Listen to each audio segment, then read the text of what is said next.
Sa susunod nating laro for this best of 3 series ng ating Golden Rivalry. Nanalo na ang Team Liquid Philippines sa isang mahabang laro. Napakalapit ng score kanina. At ngayon sa game number 2 ay magpapalit sila ng side. It's blue side for the side of Onyx Philippines. At ang bilis ng ating banning phase, pare.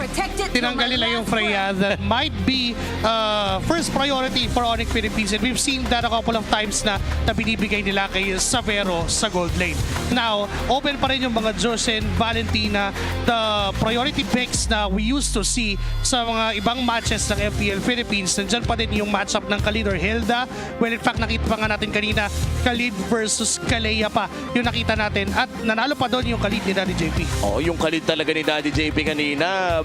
May something extra eh. May pumapato ng flicker ng last second. Oh, nakita natin yung sa gitna, di ba? Akala natin diretso na doon kay Kirk, pero iginilid pa, kinaliwa pa, di ba? Kinanan pa, pero biglang bumali. Pinali pa, pre. Povius ang enlist dito. Alam mo, napansin ko ang open ng Harley. Baka ito ay isa sa mga pag-agawan ng parehas sa jungler natin. And hindi siya ganun ka-worthy of a first pick if you are Onyx Philippines. May mga Josen, may Valentina nga, and probably the Harley will go to the hands of Carl TZ sa kanilang Red 1, Red 2. So that might be the case.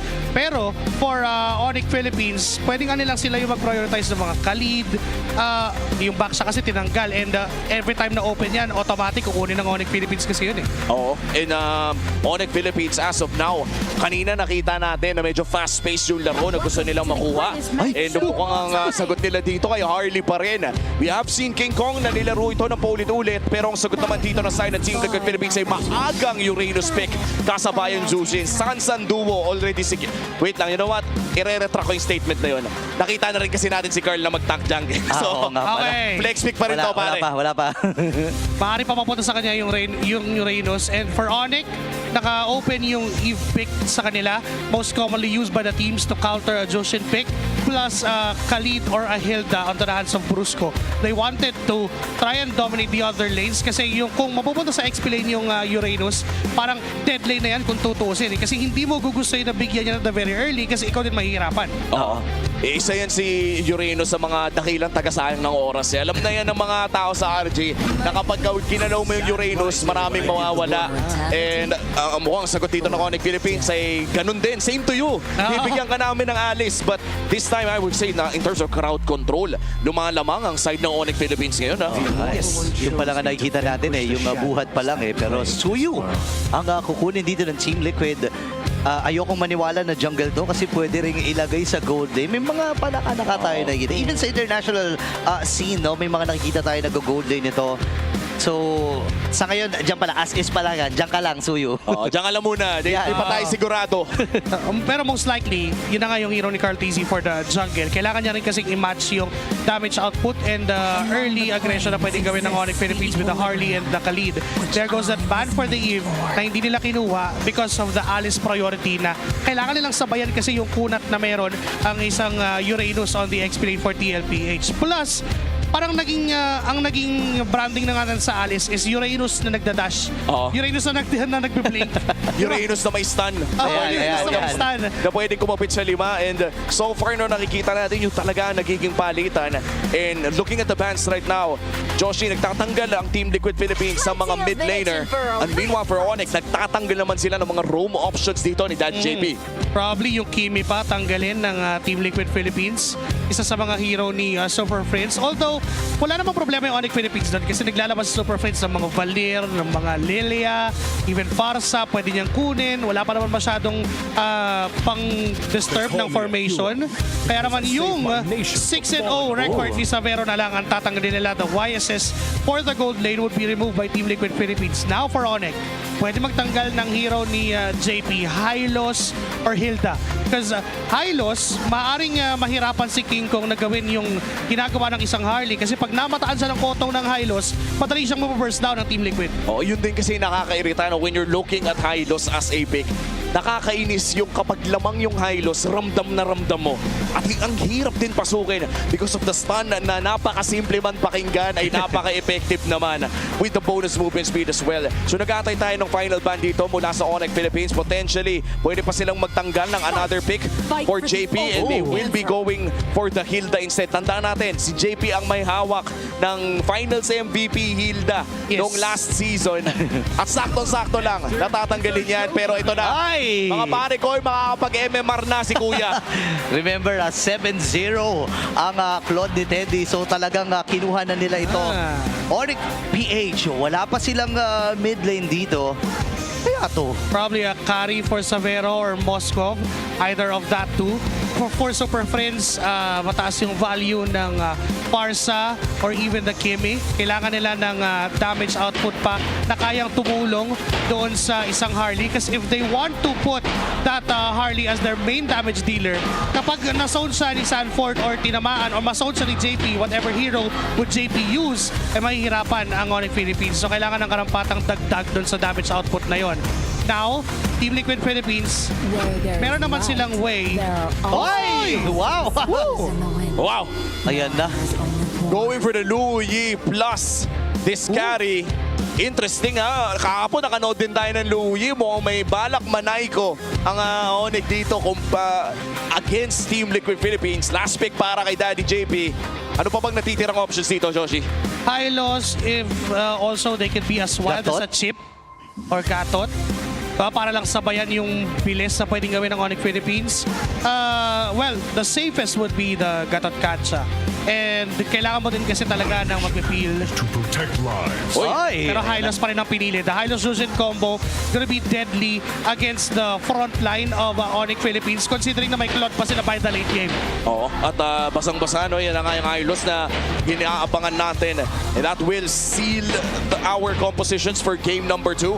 Team Liquid Philippines and Onyx Philippines ang magtatapat ngayon.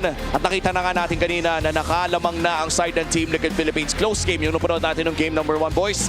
Sa tingin nyo ba ay hahaba at lalapit din ang laro na ito? Alam mo, since linggo naman at saka medyo maaga-aga pa eh. Parang 3 games kaya natin, no? Pwede naman, no? Pwede naman. Pwede naman natin paabutin ng prime time. Oo, no? Oo, yun din yung hinihingi ng marami dito. Ano? Again, punong-puno po tayo dito sa Victoria Sports Tower. Dito sa may GMA Kamuning para sa mga mapapadaan. Bumili na po kayo ng ticket sa mga remaining matches natin dahil malapit na ma-sold out ang ating regular season as we head on to game number 2 of this best of 3 series. Hahaba pa kaya ang serye na to sa pagbawi ng Onyx o tatapusin na ba ng Team Liquid Philippines para maiselya ang kanilang undefeated Leg 1? Sa ngayon nakatutok yung aking mata dito sa mga junglers natin eh. King Kong nakita natin even sa Civil Qualifiers, isa talaga to sa mga spam hero niya eh. Yes. Pero may mga magaganap kagad dun sa may bandang gate. Pino-force nila yung flicker, pero hindi mo nagagamitin ng De Brusco. Pero dahil doon, naramdam natin kagad yung early pressure na naibibigay ng duo mid dito sa TL. Ibang klase talaga yung pressure na binibigay ng isang Zushin kasabay na Hylos. Even the Croc, ito yung literal na rason kung bakit napakalakas pa rin ng Zushin sa ating meta. Uy, teka lang, bawal magdikit-dikit ha. Medyo social distancing po tayo kapag may Luyi. Yun pa yung isang magandang kayang ibigay ng Luyi kasi kapag mag-group up ang Team Liquid Philippines, spam lang ng duality ay kaya niyang mag-dish out ng damage na kaya din niyang mag-destabilize ng formation ng Team Liquid Philippines. And nakita naman natin kanina during that minute 1, lamang talaga yung Hylos and the Jushin over that Khalid and that Luyi kasi wala pang way para makapag-proc ng duality kung hindi mo tatamaan ng dalawang magkaibang ilaw.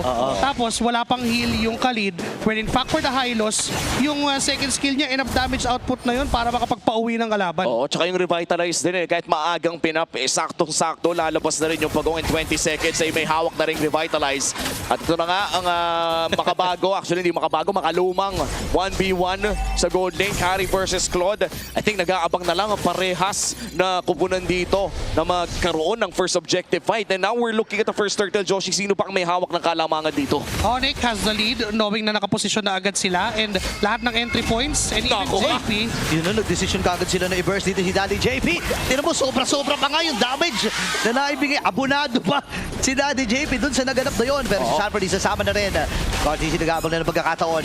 Si Kirk ngayon ang magpupuruhan. Pero Nababalisan ni Cartesi yung plano dito ni Kirk.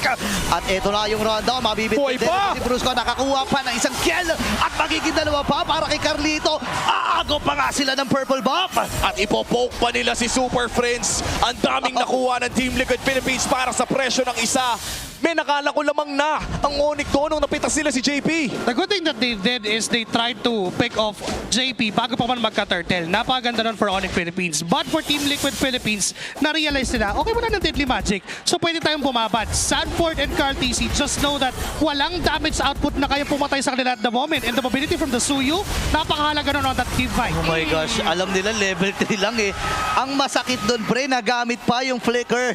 Medyo double bukol si Brusco doon ha. Oo. Yun yung isa sa mga pwedeng pinakamasamang nangyari sa kanilang early game so far. Flicker Bird for a Khalid, nakaka-level 4 pa lamang. Sayang no, yun yung mga panggulat play kasi. Kaya sa tingin ko yung Onyx right now, is it viable na medyo play safe muna? Teka lang, ayaw nila! Si Sanford ang bibigyan pero buhay pa ba? Hindi! Kasi nandun yung Throne of Ruins para kitilin ang buhay niya. Viable pa naman if you're gonna ask us about that. Kasi if you are Onyx Philippines, malaki din yung value ng diversion mo. You can actually surprise itong Team Liquid Philippines doon sa mga posibilidad na pwede nilang puntahan. Okay, Brusco, alam nila na walang flicker to! Nabilangan men sa may get out! Hindi lang yung flicker, wala ding Raging Sandstorm. rin. TLPH ang target ata nila ngayon. Walang iba kundi si Brusco. Nakita rin ginamit yung Glorious Pathway para talaga ma-secure yun. And this is also what we've been talking about during the Keys to Victory, the high uptime stunts na meron ang Team Liquid. Considering that they have the silos, ang mabilis lang yung cooldown ng Kotong na yun. And paulit-ulit lang na ganun yung ginagawa ng Team Liquid Philippines because they know na 2 minutes yung cooldown ng Flicker. And that's the only way that the Khalid can survive kung wala siyang Raging Sandstorm. At ngayon may mukhang magsisimula na laban para sa Pagong. Diversion play mula sa Onyx Philippines para mag-reposition at rekta kay Sanji ang play. Naku, naiwasan yung Raging Sandstorm pero yung Throne of Ruin ay tumama. Andun yung Glorious Pathway. Si Kirk Naiwan magiging target nila. Pero makakatakas pa ba? Hindi! Cartesi ay naka-mega kill na. Sabay, tama ba nakita ko? Naka-Sky Piercer si Cartesi. Yes, sir. Napakaagang Sky Piercer para kay Cartesi. Wow. Snowball mula sa Suyu. Alam na rin niya nung right from that first turtle na kaya niyang mag-dish out ng much damage without even bababa yung kanyang HP into 50%. And that's what we saw. Kaya naman yung early pickup ng Sky Piercer, hindi niya na tinuloy yung kanyang Hunter Strike. When in fact, ano lang yun, Fury Hammer lang.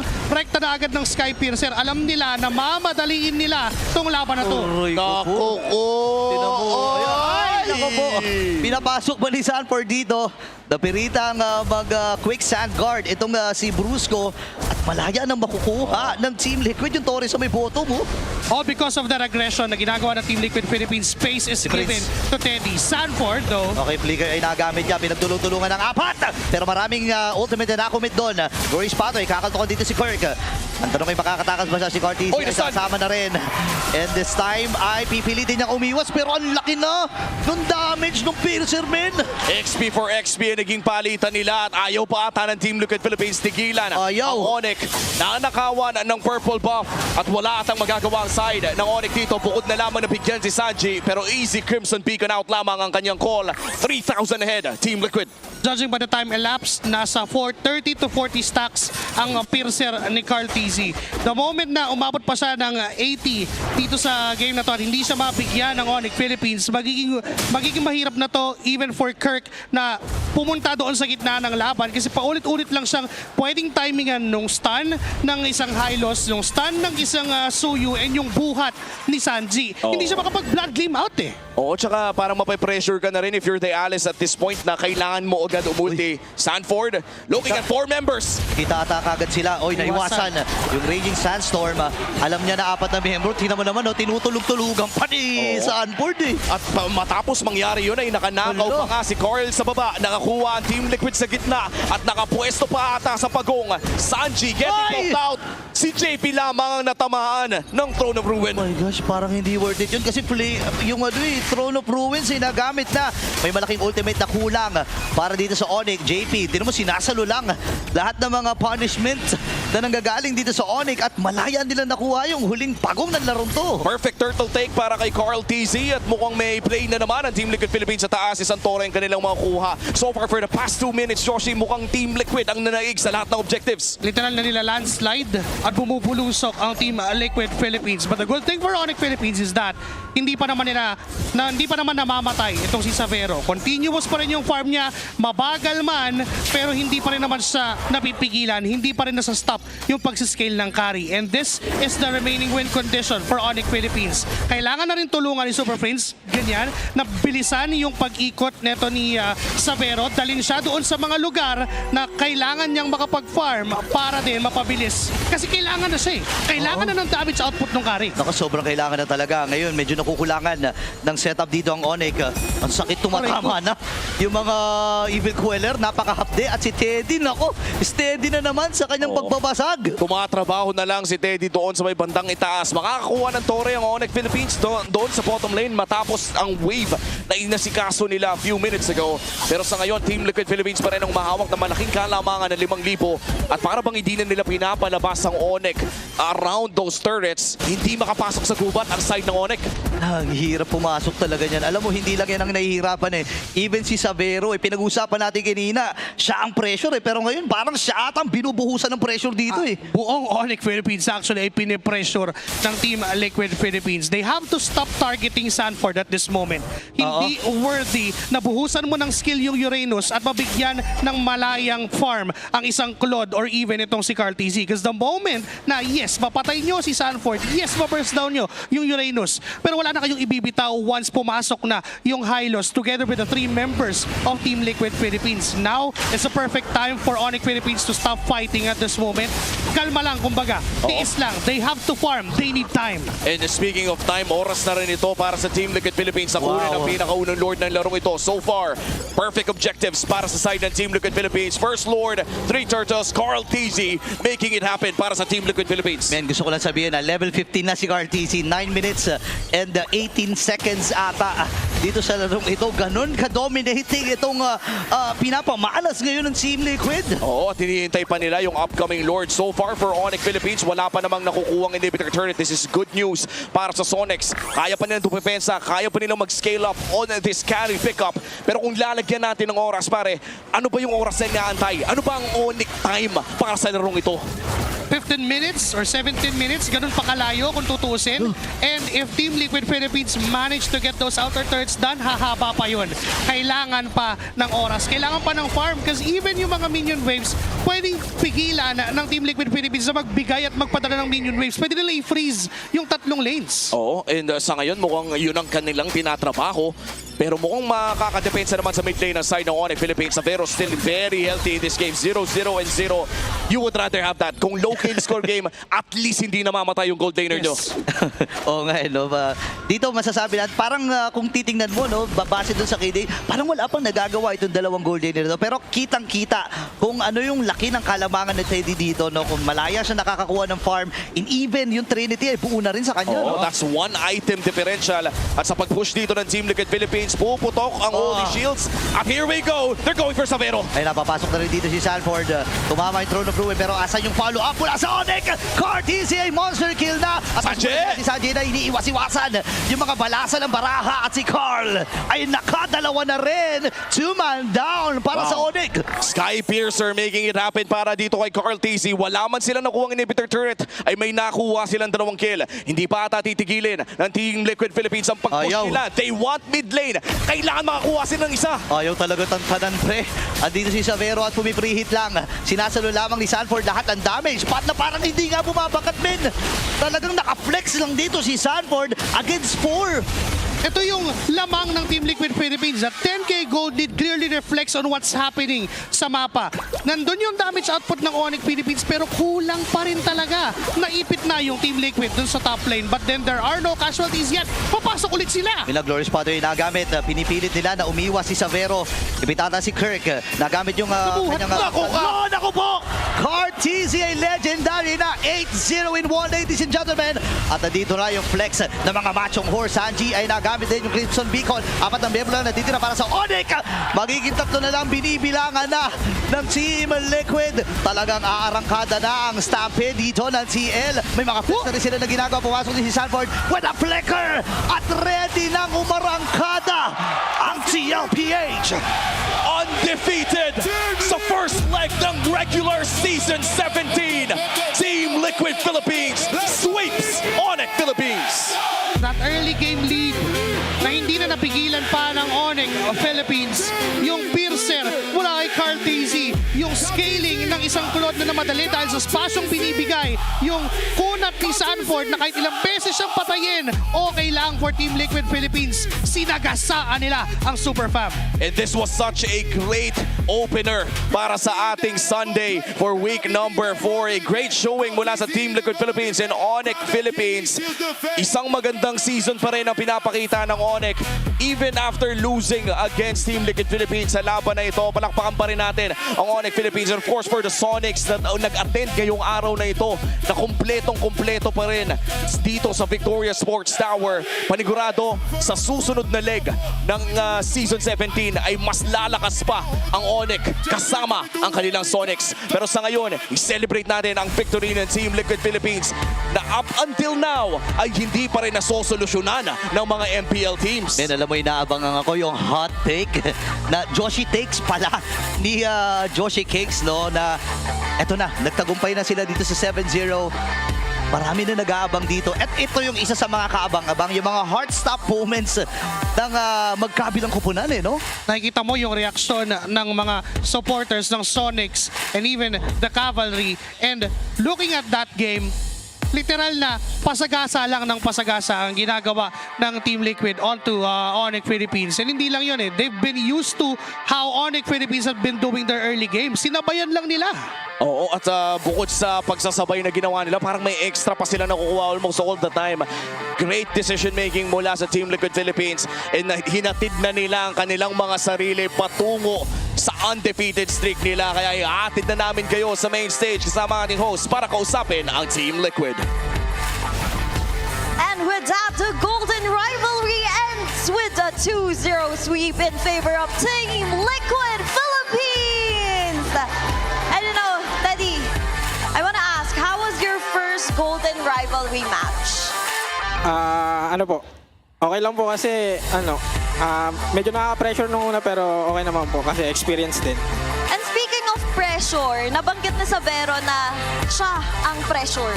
Na-pressure ka ba sa match lane-up nyo? Hindi naman po. Mas na-pressure ako kay Carl.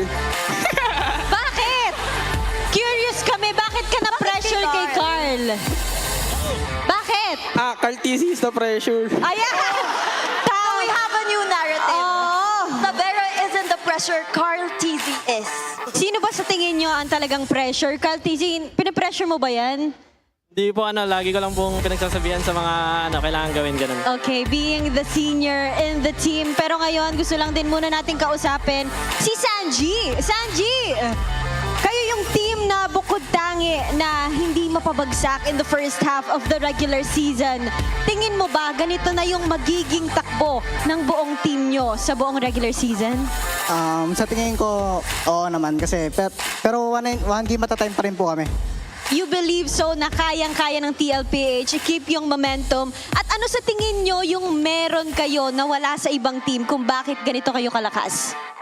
May Singaporean coach kami. Uy! Yung nasa likod. Hello! He credits you for their win streak. So what can you say about that? It's a team effort. Team effort. So humble of you. But now, I want to ask also, Sanford, parang nung nag-Freya ka, meron kang ginagawa na naman na post, ha? You're brave enough doon sa team fight nyo sa Game 1. Pati nga ng post, pag nanalo. Yes! Got it. Talagang yun na yung post. Pero Sanford, we wanna ask, speaking of win streak, next up is again Rora, another rivalry. So may message ka ba sa Rora? And of course, ang ka-matchup mo na si Edwin. Good luck lang and sana bigay niya na sa amin to. Ipapamigay nga ba ang panalong yun, Thea? But now, let's see who our match MVP is. Our match MVP is Carl TZ! Carl TZ! On point yung mga pa-Lord Steal mo. especially nung Game 1. And talaga namang kapag match nyo, matik, punong-puno yung side nyo. What do you want to say sa lahat ng supporters ng TLPH? Sobrang thank you kasi lagi kayo nakasupport sa amin. And sana supportahan nyo lang kami lagi, gagalingan pa namin. Once again, you may now take a bow and your victory walk. MPL Arena, make some noise once again for Team Liquid Philippines. Grabing simula ng ending ng ating week 4 na Golden Rivalry, and it ended up with a 2-0 sweep, and we'll find out how that happened as we throw it back to our panel. Maraming salamat Odin and Thea at pati na rin sa Team Liquid Philippines. And katulad na lamang nung nakita natin yung mga game MVP and of course our match MVP, Carl TZ. Naging maganda ang performance niya para sa seryeng ito with that finishing blow coming in from Isuyu na napakaaga ng Skypiercer. Na by the way, ay Game 2 MVP din po natin na nanatiling undefeated ang Team Liquid Philippines dahil sa performance ng The GOAT na si Carl TZ. Ito yung advantages kung bakit naka-Skypiercer ang isang Soyu. The moment you have your Skypiercer and the moment na makakuha ka agad ng 2 kills, 3 kills, dire-diretsong nagsasnowball na. And it's almost impossible na mapigilan yun. Lalo-lalo na yung crowd control lang na meron ang Onyx Philippines would be the Throne of Ruins mula kay Kirk and even yung Raging Sandstorm mula dito kay Brusco. Di naman siya mag-worry doon sa duality ng isang Louie dahil hindi naman siya nagpapakita. Enough na yung presence ni Sanford at ni JP doon sa frontline na bigla-bigla kang magugulat nandun pala sa likod manggagaling itong si Carl TZ. It has been the story of this game. We've seen a lot of moments from Onyx Philippines na sinusubukan nilang bigyan yung frontline para magkaroon sila ng access doon sa backline ng Team Liquid Philippines. But unfortunately for them, they wasted a lot of resources just to take down one frontline. May Hynos pa. Oo, at yung nakita nga natin in terms of frontlines ay kinakarni naman ng Team Liquid Philippines ang frontline ng Onyx Philippines with Brusco getting so many kumbaga parang deaths early game dahil siya yung nagiging target paulit-ulit ni Sanji at ni JP. And as we enter this 12-minute mark, literal double-digit na ang gold lead ng Team Liquid Philippines. And again, that is mainly because of our MVP in game number 2 na katulad na lamang ng sinabi ni Joshi ay nakapag-snowball sa maagang Skypiercer.